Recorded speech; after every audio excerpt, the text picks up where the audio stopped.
An innocent girl accused of witchcraft by her own stepmother. Why? Because she had a rare gift, one the world didn't understand. Banished from her village, homeless, rejected, and wandering the streets. But destiny had not forgotten her. One day she crossed paths with a heartbroken billionaire whose only daughter had been crippled since birth. No doctor across the globe could heal her, but this homeless girl looked him in the eye and said one thing that shocked everyone. "Sir, I can make your daughter walk again." Was she crazy or chosen? Can a girl with no education do what the world's top doctors failed to do? Well, get ready to find out. Because this isn't just a story. It's a journey of pain, purpose, and an unforgettable miracle that will leave you speechless. So grab your popcorn, sit back, and whatever you do, don't click away. You need to see how this one ends. And if you're just joining us, hit that subscribe button, give this video a thumbs up, and turn on the bell so you never miss powerful stories like this one. Let's dive in. Chief Peter stood in the middle of his private gym, staring at the treadmill like it had just insulted him. Beside him, Princess sat quietly in her custom wheelchair. 17 years old, legs complete, not a single scar or defect. And yet, she had never walked, not one step. "You don't have to push me, Daddy," she said, her voice soft. "I'm not pushing," he replied quickly. "I'm just trying." "Trying what?" He had no answer. The gym was filled with equipment from Italy, machines that cost more than most families earned in a year. All useless. Doctors had flown in from London, Cape Town, Atlanta, neurologists, orthopedic surgeons, spiritualists. One had even claimed her bones were cursed by ancestral spirits. Chief Peter tried everything. Nothing worked. The last specialist from Germany had said it bluntly on the phone just yesterday. "Your daughter's condition defies science. Her muscles function, her nerves respond, but she will never walk." He had hung up without a word. In a different world, just hours outside the city, Amaka bent over a wooden mortar, pounding bitter leaves under the sun. Her fingers were stained green, her palms raw from work. She was only 16, but she looked older. Life had shaped her bones early. "Faster!" Mama Nkechi barked from inside the house. "Do you want to sleep without food?" Amaka didn't respond. She knew the routine: pound, sweep, wash, repeat. The more silent she stayed, the fewer slaps she received. Orphaned at 5, taken in by a stepmother who never hid her hatred. And worst of all, Amaka was different. She had a strange gift. Sick people came to her, sometimes by accident, sometimes whispered about. She would crush herbs, give instructions, and they got better. Rashes disappeared, pain stopped, fevers broke, but instead of praise, she got fear. "She's not normal," neighbors said. "Be careful, that girl sees things in her sleep." Once she healed a child who was choking. 2 days later, the boy's mother said Amaka used spirit water. From that day, she was labeled witch girl. Still, Amaka never defended herself. Her power confused even her. She never asked for it, but it had cursed her all the same. Back in Banana Island, Chief Peter joined Princess for breakfast in silence. The table was lined with imported fruits, golden cutlery, and hand-wrapped pastries. He watched her pick at a croissant without eating. "Would you like something else?" he asked. "No, should I?" "No, Daddy, I'm okay." He hated how normal their routine had become. He pushed his plate aside and leaned in. "Would you like to go out tomorrow anywhere?" She looked up, surprised. "Out?" "Yes, maybe the park? You haven't been out in a while." She nodded slowly. "Okay, just to see other people. Running." His heart tightened. Every little reminder of what she couldn't do cut deeper. That same night, Amaka sat outside her stepmother's hut, staring at the sky. She hadn't eaten. There was no dinner for her that day. Mama Nkechi said the yams weren't enough. She closed her eyes, tired. Then it came. Not a dream, a vision. A man in a black suit, grief in his eyes, standing beside a girl in a wheelchair. Her legs still, her face pale. In the vision, Amaka stood before them and said, "I can make her walk." Then the man knelt crying, and the girl rose. Amaka gasped and opened her eyes. Her heart pounded. It wasn't just a dream. It felt like a command. "Mama," she called softly, "I saw someone. I think I'm supposed to help them." "What nonsense again?" Mama Nkechi snapped. "You want to wake up the spirits with your madness?" "I saw a girl who couldn't walk. I saw myself helping her." "A man. Her father, he looked like a rich man." Mama Nkechi's face hardened. "So now you want to use your powers to charm rich people? Eh?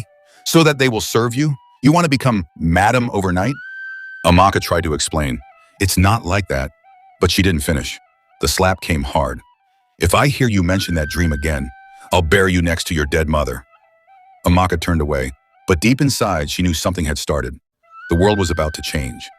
The next morning, Amaka woke with a pounding heart. She hadn't slept well. The dream was still vivid, the man in the black suit, the wheelchair girl, the words she spoke.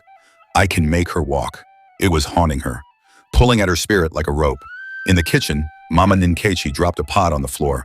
Lazy witch, still in bed? You want to become madam in your dreams, Abi? Amaka came out quietly and picked up the pot.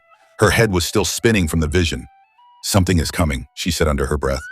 Mama Nkechi laughed. Something is coming, and it's carrying broom to sweep you away. But Amaka wasn't listening. She had another vision right there, eyes wide open. This time the man in the suit was kneeling, begging her not to leave. It faded in seconds. Her hands trembled. That same morning, Chief Peter sat in his office with his lawyer and his private doctor. She's been checked in South Africa, India, even Switzerland, the doctor was saying. Her nerves are fine, her bones are healthy, her spine is aligned, but still, nothing. The lawyer leaned in. Sir, forgive me, but maybe it's time to accept she may never walk. Chief Peter said nothing. His eyes were on Princess, who sat by the window of the lounge, legs still, eyes distant. She's not just my daughter, he muttered. She's all I have. The lawyer rose, embarrassed. We'll take our leave. Alone again, Chief Peter walked over to Princess. Are you sure you still want to go out today? She nodded without hesitation. He looked at her for a long time. Okay. Back in the village, Amaka was washing clothes when a woman from the next compound came running. Amaka, you're the one that sees things, Abi? Amaka stood still. Why? It's Chief Ize. He's sick, shaking, can't breathe well. Amaka's heart skipped. That name, that face, in her dream last week, she had seen Chief Ize clutching his chest. She told Mama Nkechi immediately. Mama, Chief Ize is going to die. I saw it. He needs to check his blood pressure. Maybe something is wrong with his heart. Mama Nkechi burst into laughter. You've started again? You want to kill the chief too? I'm not killing him. I saw it. He needs to go to the hospital. Should I carry you there so you can rub his chest too? Amaka shook her head and went quiet. That evening, Chief Ize collapsed in his compound. By morning, he was dead. No one expected it. He was healthy, no medical history, no warning signs, except Amaka's. By noon, the whole village was buzzing. She predicted it. She's the one who said it. What kind of child sees death like that? A group of elders gathered. Mama Nkechi was summoned. She told them everything. How Amaka had dreams, how she healed people with plants, how animals behaved strangely around her. She even talks to herself sometimes, Mama Nkechi added with a dramatic gasp. I'm afraid to live with her. I fear for my life. That was all they needed. By dusk, angry voices surrounded the house. Bring her out. She must go. Witch, murderer, Amaka tried to explain. I didn't kill him, I only warned. But her words drowned in the chaos. Mama Nkechi opened the door and threw a torn nylon bag at her. Leave my house, witch. Go and find your place among the spirits you talk to. Amaka didn't fight. She picked up her bag and walked away. Alone. By the time night fell, she was sitting by the back wall of the market, with a sack under her head and mosquitoes biting her legs. She hadn't eaten. She hadn't cried. She just kept seeing that man in the black suit in her mind again. This time he wasn't kneeling. He was staring at her, waiting. And in her chest, something whispered, go. Meanwhile, in Banana Island, Chief Peter parked his SUV outside the city's most luxurious children's park. He opened the door for Princess and carried her gently into her wheelchair. She smiled, taking in the sound of children running, laughing, living. For the first time in a long time, she didn't look sad. Chief Peter stood quietly beside her. For a brief moment, he forgot the pain, until a thought crept in. What if this is her life forever? He shook it off and smiled. You look happy. I am, she replied. Thank you for bringing me. He nodded, but deep inside, his hope was dying. He didn't know that less than a mile away, a homeless girl had just risen from the ground and was walking toward fate. Amaka wandered from the market gate to a nearby shed. Her legs were weak, her stomach burned with emptiness. 2 sachets of water were all she had consumed in the last 24 hours. People avoided her like a disease. She begged for leftover akara from a roadside seller. The woman snatched her tray back. Leave this place! You want to use your witch eyes to poison my business? Amaka didn't argue. She moved on. She had no energy left to explain. She passed a group of schoolgirls. One of them pointed. Isn't that the girl they said killed Chief Ize? The others gasped. She's still walking freely? Let's go before she sees our future and kills us too. The words didn't sting anymore. Amaka's heart had already toughened. She found a piece of carton beside a closed provision store and laid her head down. Night was falling, but sleep didn't come. Instead, the vision came again. This time clearer. The man in the suit was standing in a garden. He looked exhausted. His hands trembled. Then the girl in the wheelchair reached for him and Amaka stepped between them. Her voice in the vision was calm, powerful. You gave me food. Now I give you your daughter's legs." Amaka sat up, her heart pounding. It wasn't just a dream, it was direction. She didn't know who they were or where to find them, but Lagos was calling her. She felt it. She stood, picked up her bag, and started walking toward the road. No plan, just faith. Across the city, inside a mansion guarded by 10-foot walls, Chief Peter was wide awake. He sat in his study, reading and rereading his daughter's medical reports. MRI scans, blood panels, therapy updates, a full folder, thicker than a law textbook, all of them saying the same thing. Nothing is wrong, but nothing works. The last doctor from Dubai had suggested stem cell therapy, but with no guarantee. Another dead end. He turned to a framed photo on the shelf. Princess, age 5, in a wheelchair, wearing a crown from a birthday party. She was smiling, but Chief Peter could still see the pain behind her eyes. His driver knocked gently. "Sir, sorry, a message just came from your cardiologist. He said your blood pressure is too high. You need to rest." "I'll rest when she walks," he said quietly. "Sir?" "Never mind, go." The driver left. Chief Peter leaned back in his chair. Then unexpectedly, Princess wheeled herself into the room. "You're still working?" "I couldn't sleep." She nodded, rolled to the window. "I had a dream." He looked up. "About what?" "I was standing, on the grass, walking toward you." He blinked. You... What?" She turned. "I saw you crying. I touched your hand. I said something, but I don't remember what." Chief Peter stood slowly. "Don't say things like that. It's too cruel." It felt real. "I know," he whispered. "That's the worst part." By morning, Amaka had made it to the edge of the city. She had begged for transport. One bus driver let her hang by the back, half out, for free. When she got down near Surulere, she walked. People watched her with suspicion. Dirty girl, no shoes, torn wrapper. She walked through areas she didn't know, following only instinct. Eventually, she reached a roundabout with a large fountain. In the distance, she saw children playing inside a fenced park. And beside a black SUV, she saw him, the man from her dream. He stood beside a wheelchair. The girl, the exact girl. Amaka's heart skipped. She wasn't ready. She looked like a beggar. But the voice in her chest said, "Now." She moved closer, keeping to the sidewalk. When the man turned toward his car, Amaka stepped forward, but stopped. Fear choked her. What was she supposed to say? Would he believe her? Suddenly, he walked over to where she stood. Their eyes met. He reached into his car, pulled out a food pack and a folded N10,000 note. "Take," he said simply. "Eat something." Amaka accepted it. "Thank you, sir." He nodded and turned back to his car. But something inside her screamed, "Say it." She took one bold step forward. "Brr," she called out. He turned confused. "I can make your daughter walk." Chief Peter froze. His hand was already on the car door. Princess sat in the back seat, quiet, watching. The guards glanced up, confused. His driver looked ready to push the girl away. "What did you just say?" Chief Peter asked. Amaka stepped closer. Her voice was calm, steady. "I said I can make your daughter walk." The driver scoffed. "Oga, this one day mad. She don't chop craze finish." Chief Peter raised his hand to silence him. "Come again," he said to Amaka. "I know it sounds crazy, sir, but I saw her. In my dream, I saw you. I was meant to meet you here." The silence was tense. Onlookers slowed down, trying to hear. A mother pulled her child away from the strange girl who claimed she could do what science couldn't. "You know my daughter?" Chief Peter asked slowly, suspicious. "I've never seen her before today, but I saw her in my sleep. She was in a wheelchair. You were crying. I was standing in your garden." That shook him. Just last night, Princess had described that same dream. Him crying, her standing, walking. Coincidence? Or something deeper? The driver leaned in again. "Sir, with all due respect, this is Lagos. This girl fit be ritualist." Amaka turned toward him. "If I was evil, would I stop you from driving away?" Chief Peter took a step back and studied her closely. Dirt streaked her skin. Her slippers were torn. Her wrapper was tied with a knot at the waist. But there was no fear in her face. No shame either. Just clarity. Princess opened the car door slowly. "Daddy, she looks familiar." He turned. I think she was in my dream too." Now his heart started to race. This was too much. Two strangers, same dream. He turned back to Amaka. "If you're playing games, I'm not," she said. "I don't want your money. I don't want anything. Just take me to your house." "Why?" "Because the solution is there. In your garden." The driver stepped forward again. "Oga Abeg, this girl, they talk like person way they under spirit. No allow her follow us wetin we go talk if something happen." Chief Peter hesitated. Every part of him screamed that this was dangerous.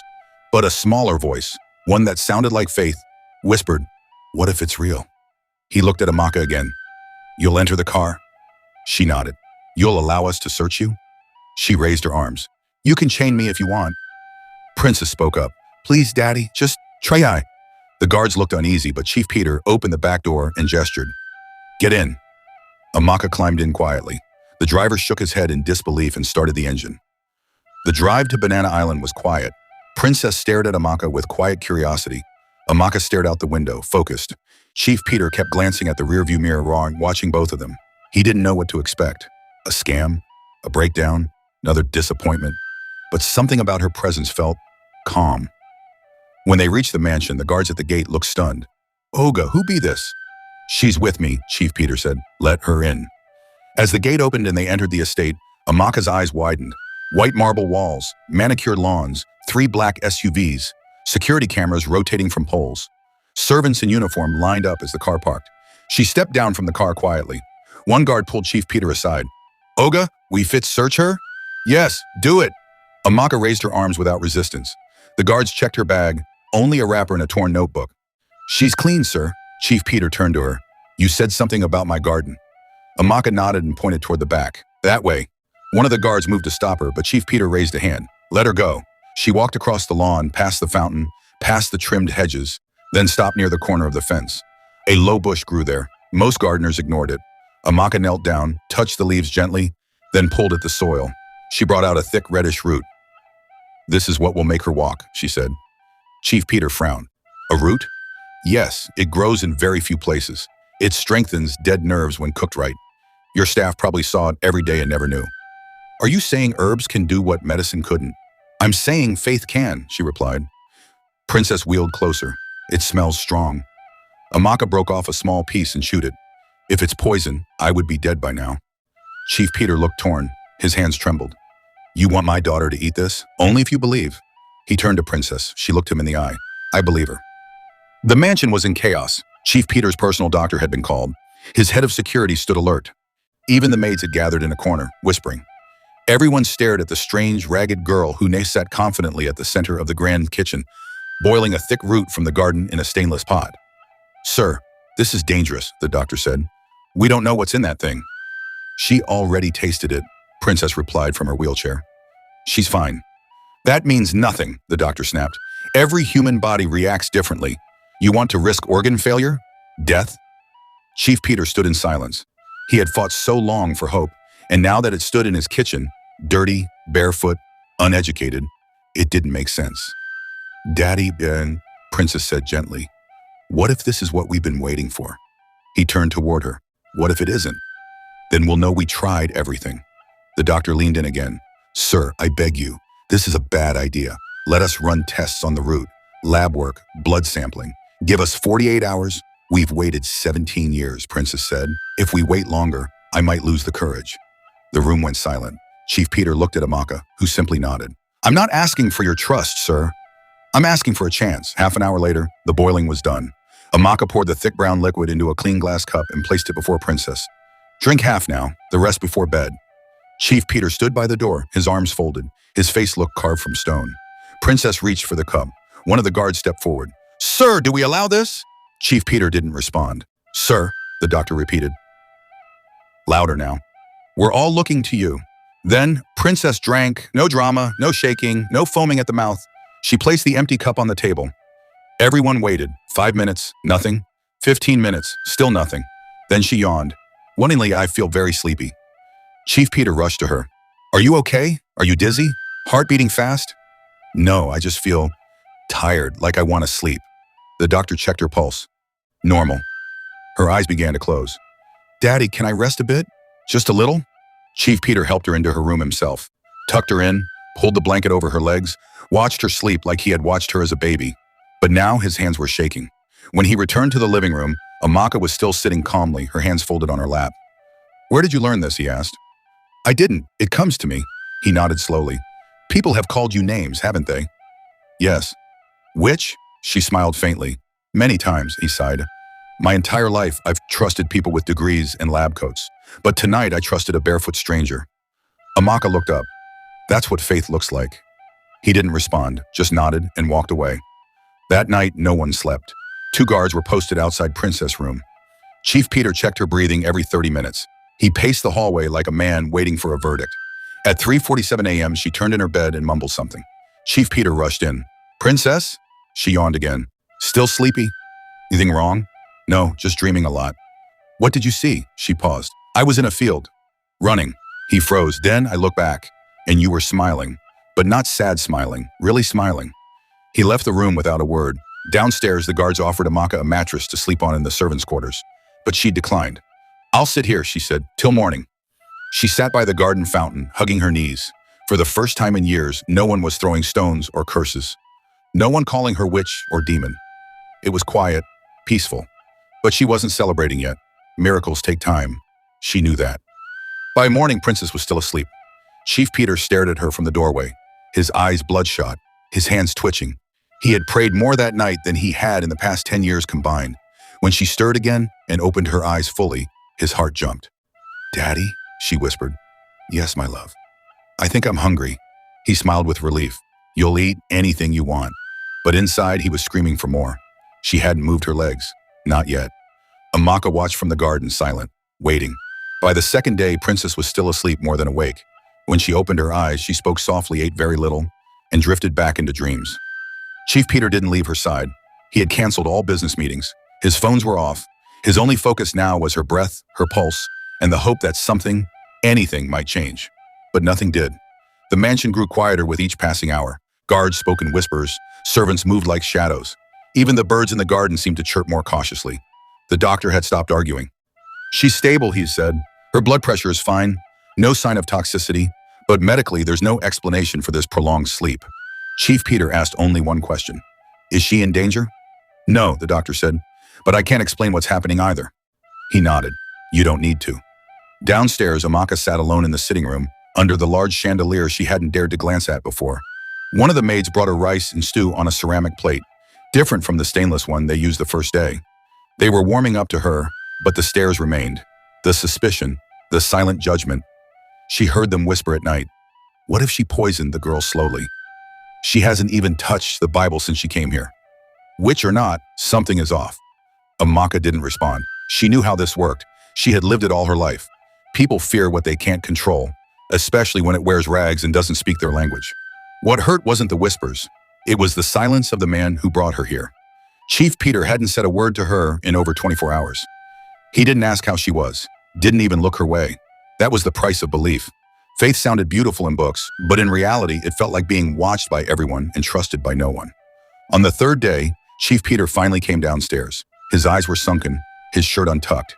He looked like a ghost of the man who ran a billion-naira empire. He walked up to Amaka. She stood immediately. "Still nothing," he said, voice low. Amaka nodded once. "It's not time yet. You said the solution was in my garden." "It was. But she's not walking. Not yet." His jaw clenched. "Give me something. A sign. A reason to believe." She looked at him directly. "Do you remember what you gave me the day we met?" He paused. "Food. And 10,000 naira." "Exactly. You gave freely to someone the world ignored. No camera, no intention. Just kindness. And that moment was your offering. You planted the seed. You didn't know it, but your miracle began before I opened my mouth." Chief Peter said nothing. "You're looking for results, but faith doesn't start with outcomes. It starts with obedience, Waomis." He swallowed hard. "You sound like a prophet." "I'm not." "Then who are you?" She smiled faintly. "A girl God didn't forget." That night, something changed. Princess stirred restlessly in her sleep. She whispered things they couldn't understand.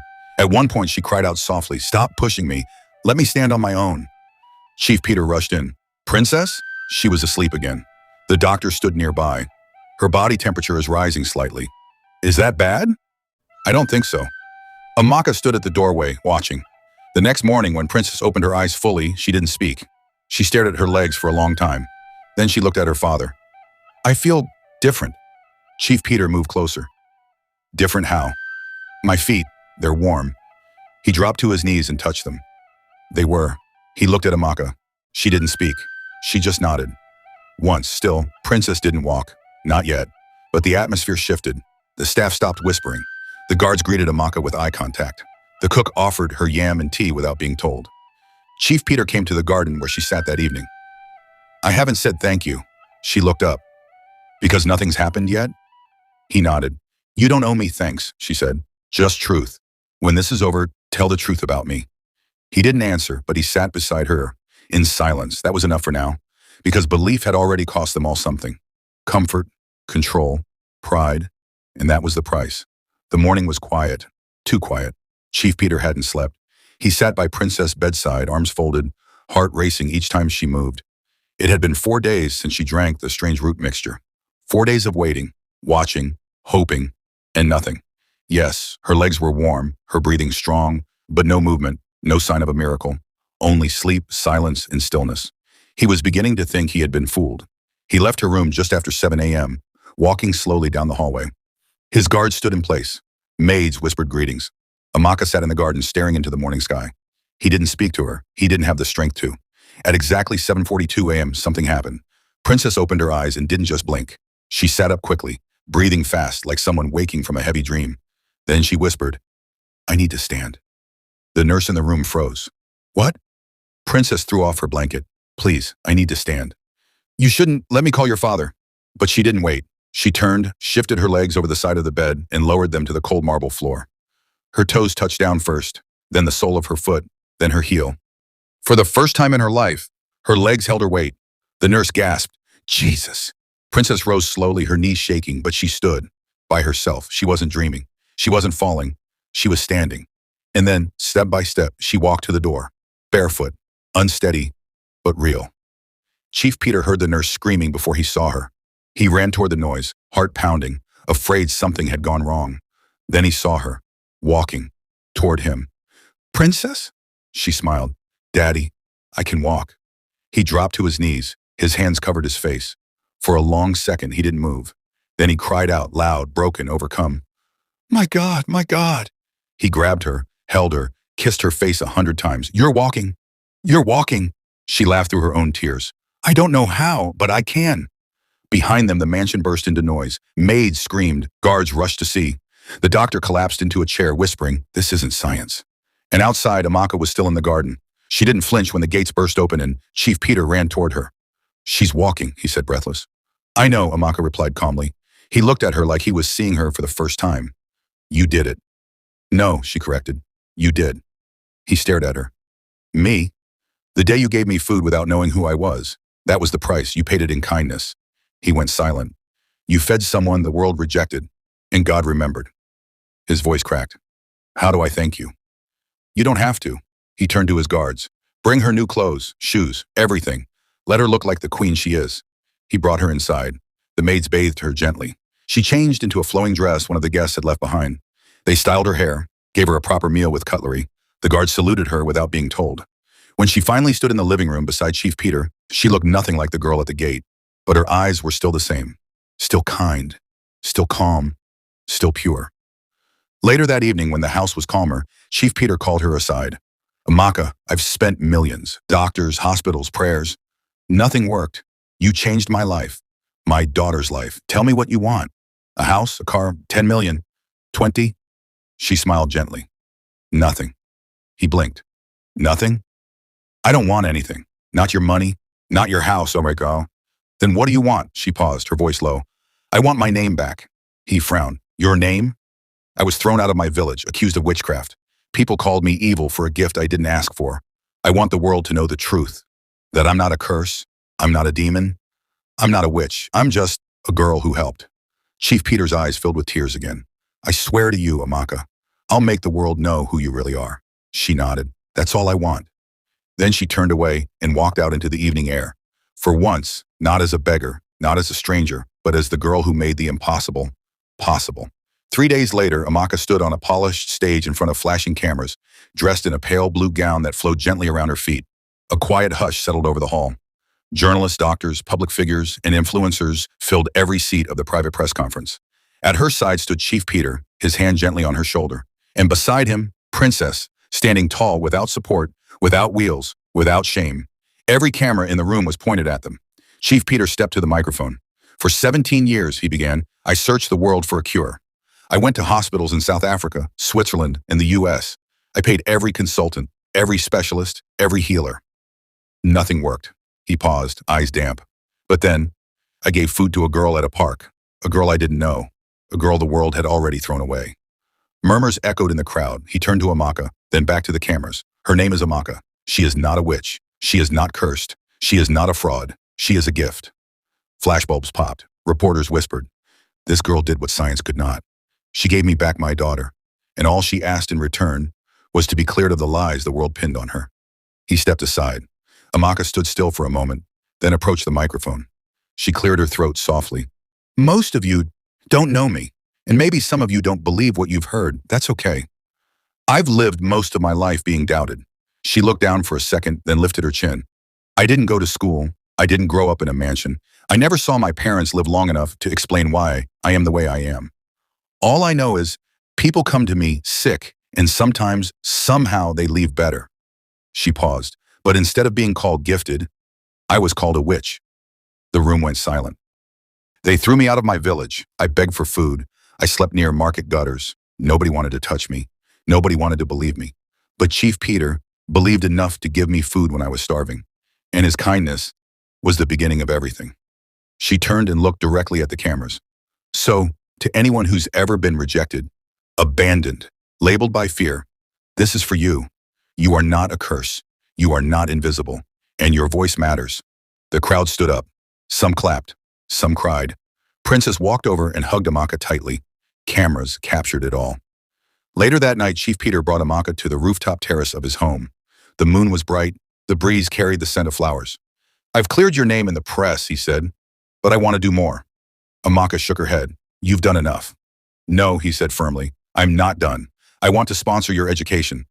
I want to build a foundation in your name, a center for gifted children who don't fit the world's mold. Let them find their voice too. Amaka turned to him, stunned. Why? Because when you healed my daughter, you also healed something in me. Tears filled her eyes, but she didn't let them fall.